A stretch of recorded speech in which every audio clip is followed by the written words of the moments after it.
Fala, estudantes de Química desse canal, tudo bem com vocês? Meu nome é Daniel Pelissari e eu estou aqui para passar para vocês a Química Sem Crise.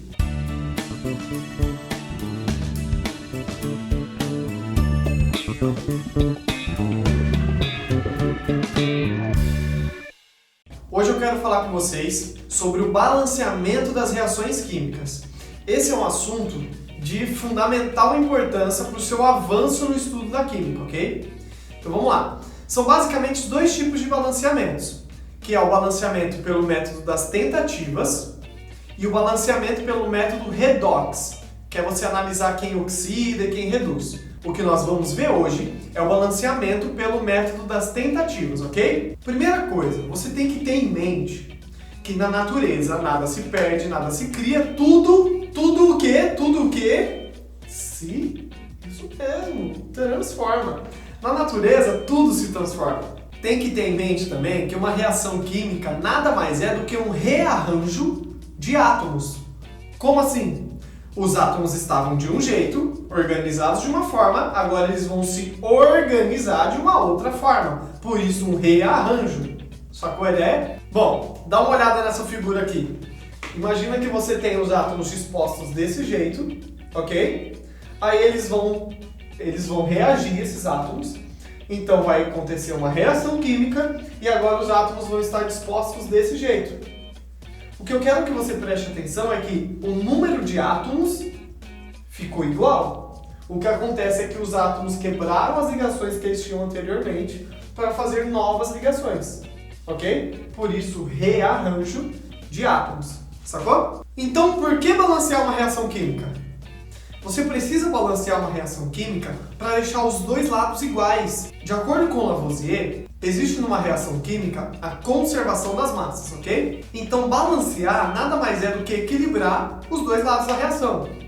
Aí você me pergunta, que dois lados da reação? Nós podemos olhar o lado esquerdo, que é chamado de lado dos reagentes, que são os elementos ou os compostos que vão quebrar as ligações para formar novas coisas. Tudo bem? Então eu vou fazer esses caras reagir. É o meu começo da reação.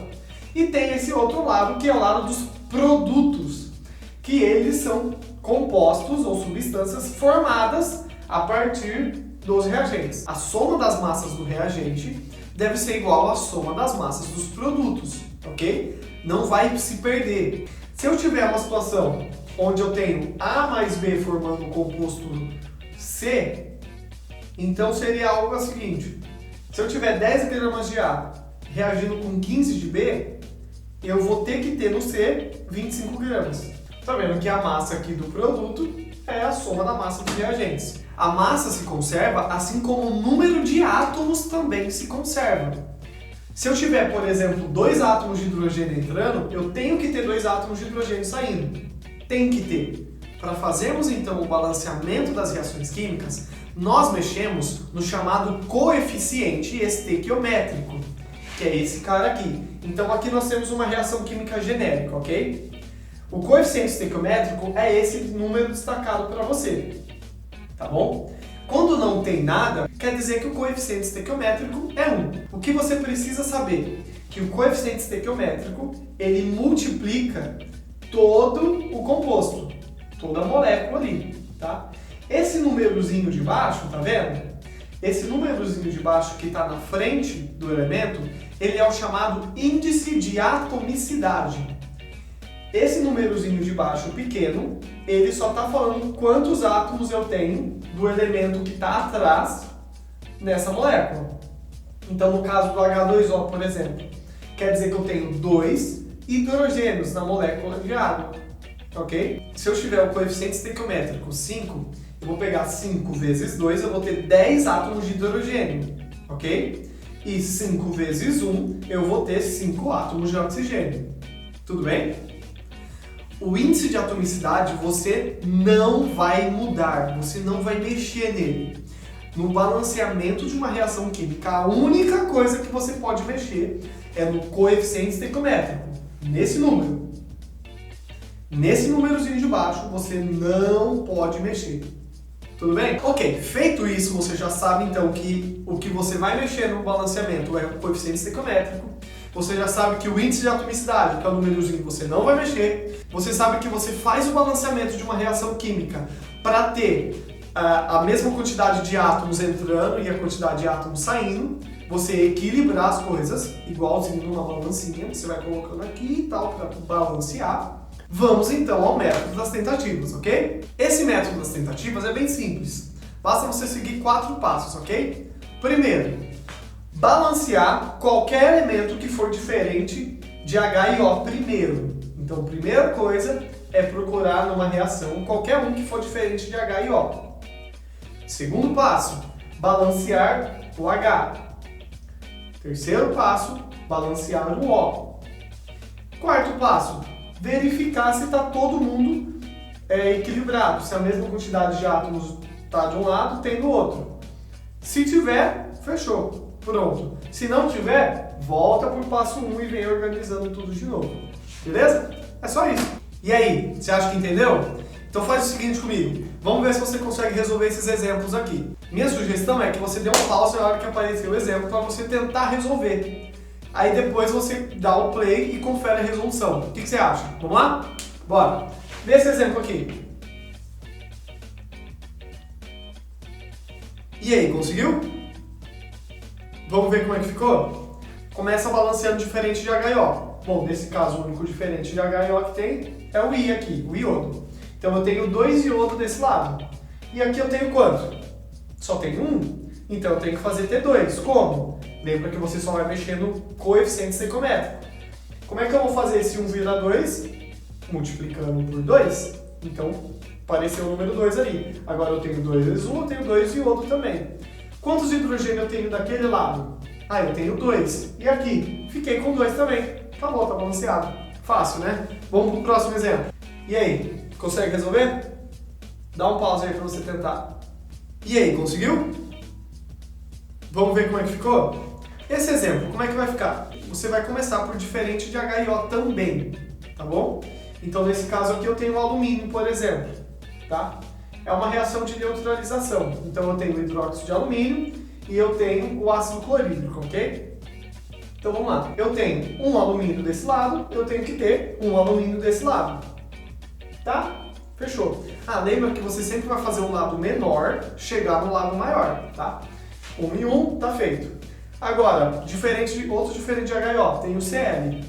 Então vamos ver, aqui eu tenho 1 Cl. E aqui? Aqui eu tenho 3 Cl. Então você vai fazer o menor lado, chegar no maior. Então você tem que transformar aquele 1 em 3. Como? Multiplicando tudo por 3. Então vai ficar 3 HCl, 3 vezes 1, você tem 3 Cl, matou. Agora, quantos hidrogênios você tem? Agora aqui eu tenho 3 hidrogênios, com outros 3 ali, ó. Tá vendo que tem esse parênteses e o 3 embaixo? Esse 3 está multiplicando todo mundo dentro do parênteses, ok? Então eu tenho 3O e tenho 3 hidrogênios, tudo bem? Então 3 com 3 eu tenho 6 hidrogênios desse lado no total. E aqui? Eu tenho H2, eu só tenho 2. Então eu tenho que fazer 2 virar 6. Como? Multiplica por 3. Agora confere o oxigênio. Tá vendo que ficou igual? Tranquilo, né? Vamos ver esse último exemplo aqui, uma combustão, ok? Vamos fazer a combustão do etanol, que é esse cara aqui. Para acontecer a combustão, você tem que pegar o combustível, no caso o álcool, vai ter que reagir ele com oxigênio, ok? E se a combustão for completa, sempre vai formar CO2 e água, certo? Então vamos lá, primeiro balancear diferente de H e O. Então vamos começar pelo C. Eu tenho 2C daquele lado, tem que ter 2C aqui. Pronto, apareceu. Agora eu vou balancear o H. Eu tenho 6 Hs ali, certo? E aqui? Eu tenho só 2. Então eu vou multiplicar por 3. 3 vezes 2, 6. Tá certo, sem problemas. Agora vamos verificar o O. Daquele lado eu tenho 2. Do lado dos reagentes. Agora no lado dos produtos eu tenho 2, ó, esse 2 aqui do CO2, ele multiplica todo mundo, lembra? Então 2 vezes 2, 4O, mais 3 vezes 1, 3O. No total eu tenho 4 mais 3, 7. Daquele lado. E agora eu tenho oxigênio no álcool e tenho oxigênio sozinho. Como que eu faço? Pensa, se você mexer no álcool, você vai mexer em todo mundo de novo. Então você não vai querer mexer nele. Você vai mexer provavelmente no oxigênio que está sozinho. Por isso que a gente deixou o oxigênio por último, tudo bem? Então vamos lá, eu tentei 7 daquele lado. Você concorda que já tem 1 ali no álcool? Tudo bem. Então para chegar em 7 falta quanto? Isso mesmo, 6. Então como é que você vai fazer 2 virar 6? É só você multiplicar por isso aí. Feito? Tranquilo. Deu para entender? De boa, né? Acho que você não vai ter muito problema com balanceamento, não. Pega exercício na internet, tenta resolver. Eu acredito que você conseguirá resolver para quase todos, ok? Então, galera, é isso aí. A aula de hoje foi essa, bem curtinha, balanceamento. Espero que vocês tenham gostado. Deixe seu comentário aqui para eu saber o que você está achando. Deixe o seu like. Compartilhe esse vídeo com mais amigos que possam estar precisando, ok? E é isso aí, pessoal. Valeu! E aí, conseguiu?